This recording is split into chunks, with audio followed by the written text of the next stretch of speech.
हाय dear students, most welcome है आप सभी का ओमेगा क्लास 850 में। इस क्लास के माध्यम से हम लोग डिस्कस करेंगे बिहार बोर्ड क्लास 12 का इंग्लिश, जिसमें चैप्टर डिस्कस करना है how free is the press. ठीक है, दरअसल इसका हम लोग समरी करने वाले हैं। ठीक ना, ये निबंध है और इसका समरी बिल्कुल ऐसे अच्छे से तरीके से हम लोग पढ़ेंगे जो आपको समझ में आएगा। ठीक है, सबसे पहले देखिए चैप्टर का नाम है how free is the press. Press का मतलब होता है न्यूज़, या अब बहुत सारे न्यूज़पेपर में जो न्यूज़ निकलता है तो न्यूज़पेपर को भी प्रेस कहा जाता है। ठीक ना, तो यहाँ पे दरअसल ये कहा गया कि how free is the press, आखिर एक पत्र या जो समाचार पत्र है वह किस तरह से बिल्कुल स्वतंत्र है। ठीक है, अब देखिए कहने का मतलब है कि जो भी न्यूज़ हम लोग पढ़ते हैं, जो भी हम लोग समाचार पत्र पढ़ते हैं, तो आखिर वो किस तरह से बिल्कुल 100% फ्री है या फ्री नहीं है, इसी के बारे में है। ठीक है, तो सबसे पहले इसके जो ऑथर हैं उनके बारे में बात कर लेते हैं, उसके बाद हम लोग चलेंगे जो है लेसन की तरफ। How free is the press is written by Dorothy L Sayers, यानी ये जो चैप्टर है how free is the press, यह डॉर्थी लाइवशेयर्स के द्वारा लिखा गया है। शी वॉज बोर्न इन 1893 और उनका जन्म 1893 में हुआ था। She was a assist playwright, poet and writer. यहाँ तक कि डॉर्थी एल शेयर्स एक निबंधकार हैं, असिस्ट हैं, प्ले राइटर हैं यानी नाटककार हैं, पोएट एंड राइटर, कवि होने के साथ साथ वे एक लेखिका भी हैं। ठीक है, इतनी बातों को आपको ध्यान रखना है। She was educated from Oxford University in 1915। वे सन 1915 में ऑक्सफोर्ड यूनिवर्सिटी से अपनी एजुकेशन प्राप्त की। Sayers become one of the first women to graduate from Oxford University, और डॉर्थी एल शेयर्स पहली औरत बनी जिन्होंने ऑक्सफोर्ड यूनिवर्सिटी से ग्रेजुएशन कंप्लीट किया। ठीक है ना, यानी 1915 में ये पहली औरत थी जो ऑक्सफोर्ड यूनिवर्सिटी से अपने ग्रेजुएशन को कंप्लीट किया था। इसे आप लोग याद रखिएगा। तो चलिए अब हम लोग चलते हैं जो ये चैप्टर है, तो चैप्टर के अंदर आखिर क्या बातें कही गई हैं। दरअसल इस चैप्टर के अंदर बताया गया है कि किस तरह से जो भी न्यूज़ कलेक्ट होती हैं तो किस तरह से उसमें कुछ बदलाव होता है कि नहीं होता है, और जो भी न्यूज़ में हम लोग समाचार पढ़ते हैं, न्यूज़ देखते हैं या सुनते हैं, तो आखिर उसमें कोई बदलाव होता है कि या 100% जेन्युइन होता है। ठीक ना, सारी चीज़ों को यहाँ पे डिस्कस करने वाले हैं। चलिए ध्यान दीजिए। In this piece of work, यानी ये कार्य का जो भाग है, कौन सा कार्य का भाग, यानी न्यूज़ के कार्य का जो भाग है, she has expressed her ideas against the misuse of press. यहाँ पे वे प्रेस के जो मिसयूज है, प्रेस जो मिसयूज करता है, तो उस मिसयूज के प्रति अपने जो विचार है उस विचार को व्यक्त कर रही हैं। She is of this from opinion that there should be utter freedom of press, यानी यहाँ पे प्रेस की जो स्वतंत्रता है, जो मुख्य जो स्वतंत्रता है, उसके बारे में बात करना चाहती हैं। It should be handle properly, और कहती हैं कि प्रेस को प्रॉपरली हैंडल होना चाहिए, यानी प्रेस को बिल्कुल अच्छे से हैंडल करना चाहिए। It is necessary for the welfare and freedom of the people, और यह इसलिए ज़रूरी हो जाता है क्योंकि इससे मानव कल्याण की स्वतंत्रता और उसकी कल्याण जुड़ी हुई होती है। कहने का मतलब डॉर्थी एल शेयर्स कर रही हैं कि प्रेस का जो अगेंस्ट में बात करते हुए कहती हैं कि प्रेस जो है क्या करता है, ये जो अपने फ्रीडम को दिखाता है, और इसके जो फ्रीडम है तो उतनी फ्रीडम नहीं है, लेकिन प्रेस को क्या करना चाहिए, प्रॉपरली अपना वर्क करना चाहिए, क्योंकि इससे मानव कल्याण और मानव का जो स्वतंत्रता है उससे जुड़ी हुई होती है। However it is restricted during war time, और यहाँ तक कि जब कभी भी युद्ध होता है तो उसमें प्रेस के ऊपर रिस्ट्रिक्शन लगा दिया जाता है, लगाम लगा दिया जाता है। यानी कभी भी देश में या देश के बाहर, मतलब कि अगर देश से रिलेटेड ही हो, ठीक ना, तो एक देश से दूसरे देश में कभी युद्ध होता है या देश के अंदर ही कुछ ऐसा माहौल होता है वार टाइप का, तो उस समय प्रेस के ऊपर रिस्ट्रिक्शन लगा दिया जाता है, लगाम लगा दिया जाता है कि प्रेस अपने मनमाने तरीके से कोई भी न्यूज नहीं छाप सकता। सी से दैट, वे कहती हैं press should be free to publish the fact related to government, politics and society. कहती हैं प्रेस को बिल्कुल स्वतंत्र होना चाहिए, प्रेस को बिल्कुल स्वतंत्र होना चाहिए कि वह गवर्नमेंट से रिलेटेड, पॉलिटिक्स से रिलेटेड और सोसाइटी यानी एक सरकार से रिलेटेड, राजनीति से रिलेटेड और ये जो सामाजिक जो तत्व हैं इन सभी से रिलेटेड प्रेस को बिल्कुल स्वतंत्र होना चाहिए और बिल्कुल स्वतंत्र होकर न्यूज़ को छापना चाहिए, ठीक ना। यानी गवर्नमेंट, पॉलिटिक्स और सोसाइटी से प्रभावित नहीं होना चाहिए, इनके झांसे में नहीं आना चाहिए, बिल्कुल 100% सरकार के बारे में, राजनीति के बारे में और समाज के बारे में न्यूज़ देना चाहिए। There should be not any utter influence on the press. और कहते हैं कि प्रेस पर किसी तरह से बाहरी इन्फ्लुएंस नहीं होना चाहिए, यानी बाहरी जो है प्रतिक्रिया नहीं होना चाहिए, बाहरी प्रभाव नहीं आना चाहिए। इट शुड वर्क फ्रीली, और यह जो पत्र है, जो समाचार का जो कार्य हो रहा है, यह प्रेस बिल्कुल स्वतंत्र रूप से कार्य करना चाहिए, ठीक है।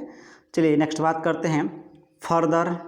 बाद में सी से दैट, बाद में कहती हैं the editorial policy depend on 2 factor. कहते हैं कि जो एडिटोरियल पॉलिसी होता है वह 2 कारणों पे निर्भर होता है, 2 फैक्टर पर निर्भर होता है। अब एडिटोरियल पॉलिसी क्या है? देखिए, एडिटोरियल पॉलिसी का मतलब इसको संपादकीय कार्य बोलते हैं, और संपादकीय कार्य में दरअसल एक न्यूज़ को कलेक्ट करने से लेकर उसको प्रेस में छापने तक और एक जो है व्यक्ति तक पहुंचाने तक, जो है पाठक वर्ग तक पहुंचाने की जो कार्य होती है उसको एडिटोरियल पॉलिसी कहा जाता है, ठीक ना। तो वही कहती हैं सी से दैट, वो कहती हैं the editorial policy depend on 2 factors. संपादकीय कार्य 2 प्रभावों पर निर्भर करता है या 2 कारणों पर निर्भर करता है। फर्स्ट, पहला, द इंटरेस्ट ऑफ एडवर्टाइजर। आखिर जो एडवर्टाइजर है, जो विज्ञापति है, उसका इंटरेस्ट क्या है, वो क्या चाहता है, ठीक ना। जो विज्ञापन कराते हैं उन्हें विज्ञापति या एडवर्टाइजर बोलते हैं। तो वह जो एडवर्टाइजर है वो क्या इंटरेस्ट रखता है पत्र में, समाचार पत्र में, क्या उसकी चाह है। Second, the wealth of honour of the press.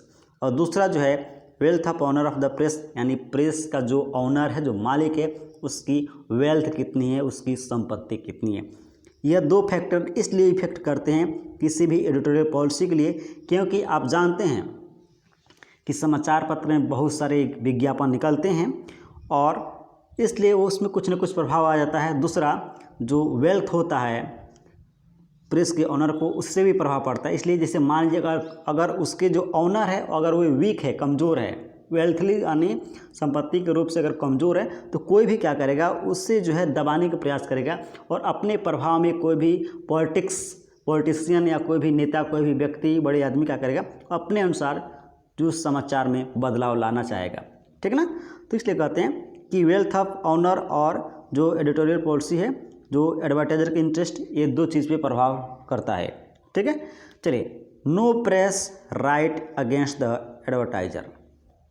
और यह कहा जा रहा है कि कोई भी प्रेस एडवर्टाइजर यानी विज्ञापति के विरुद्ध नहीं लिखता। जैसे अगर मुझे भी क्या करना है, मुझे ही खुद अगर किसी चीज़ के बारे में विज्ञापन कराना है, जैसे मान लीजिए मुझे अगर सरसों के तेल के बारे में विज्ञापन कराना है, तो जिससे मैं विज्ञापन कराऊंगा वो जो है समाचार पत्र वाला कभी भी मेरे विपक्ष में नहीं छापेगा, क्योंकि मैं विज्ञापन कराने के लिए उसको कुछ पैसा दूंगा ना। तो कभी भी वही कह रहा है कि कभी भी कोई प्रेस विज्ञापति के विपक्ष में नहीं लिखता, ठीक ना। फिर है press work under the influence of the honour. और यहाँ तक कि प्रेस जो भी वर्क करता है, जो भी कार्य करता है, प्रेस के अंदर जो भी होता है वह ऑनर के इन्फ्लुएंस के अंडर करता है। यानी ऑनर जिस तरह से चाहेगा उसी तरह से प्रेस में न्यूज़ को छापा जाता है। अगर ऑनर कह देगा कि नहीं इस न्यूज़ को नहीं छापना है या इस न्यूज़ को थोड़ा सा मोड़ के छापना है, इसमें कुछ बदलाव करके छापना है, तो उस तरह से बदलाव करके छापा जाता है। It's policy is determined by the personal and political ambition of the proprietor.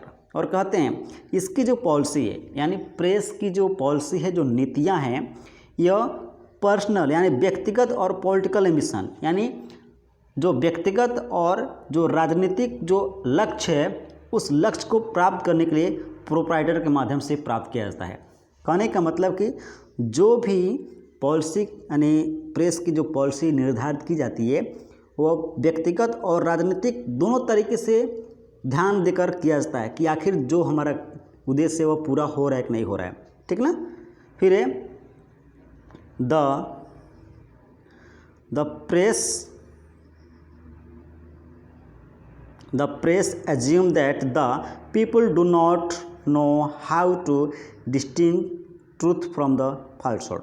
और कहते हैं कि कोई भी प्रेस के अंदर जो भी समाचार छपी होती हैं तो उसके बारे में कोई भी व्यक्ति यह नहीं जानता कि आखिर उसमें सच्चाई कितनी है और उसमें गलती कितनी है। इस बात को कोई नहीं जानता, ठीक ना, कि उसमें आखिर जो प्रेस में न्यूज़ छपा हुआ है वो कितनी सच्ची है और कितनी फॉल्सहुड है, कितनी गलत न्यूज़ है, इसके बारे में ऐसा पता नहीं चलेगा। यह सोचना है प्रेस का। The press create sensation through sensational headlines. और कहते हैं कि प्रेस हमेशा सेंसेशन क्रिएट करता है यानी सनसनीखेज क्रिएट करता है सनसनी हेडलाइंस के द्वारा। अब देखते हैं ब्रेकिंग न्यूज़, फलाना आदमी मर गया या प्रधानमंत्री जो है हॉस्पिटल में, ऐसा कुछ जो हेडिंग होता है जिससे क्या होता है लोगों के अंदर सनसनीखेज पैदा होती है, ठीक ना। Garbling and inaccurate reporting of the fact. कहते हैं कि जो भी प्रेस क्या करता है, प्रेस एक सनसनी क्रिएट करता है थ्रू सेंसेशनल हेडलाइंस, जो सनसनीखेज के हेडिंग होता है उसके द्वारा, ग्रैबलिंग के द्वारा and inaccurate reporting of the fact, और सच्चाई के इनएक्यूरेट यानी एक तरह से असत्य रूप से दिखाकर उसे सनसनी पैदा किया जाता है। सी से दैट, वह कहती हैं, कौन, डॉर्थी एल्सस कहती हैं, the people are adversely affected by the such news. और कहते हैं कि इस तरह से जो पीपुल होते हैं, जो लोग होते हैं, वह बुरी तरीके से यानी बहुत ज़्यादा मात्रा में न्यूज़ से प्रभावित होते हैं। No books dare to against press manufacturing concept competent journalist do not like this poor state.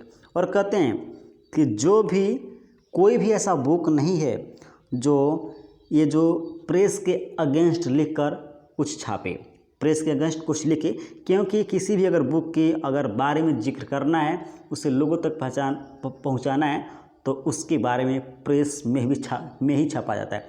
अगर ऐसे में अगर कोई व्यक्ति प्रेस के विपक्ष में लिखता है और उसके बारे में लोगों तक पहुंचाना चाहता है उस किताब के बारे में, तो बिना प्रेस की सहायता से नहीं होगा। इसलिए कोई भी प्रेस वालों के विपक्ष में कोई बुक नहीं छापता या कोई बुक नहीं लिखा जाता। सी से दैट, वो कहती हैं that everything depend on the common people. और कहते हैं कि सभी चीज़ें आम व्यक्तियों के ऊपर निर्भर होता है। They are not ready to raise voice against the wrong. और कहते हैं कि वे जो आम आदमी हैं वे कभी भी इस प्रेस के अगेंस्ट में अपना आवाज़ उठाना नहीं चाहते हैं, इस गलत काम के लिए प्रति वे अपना आवाज़ नहीं उठाना चाहते।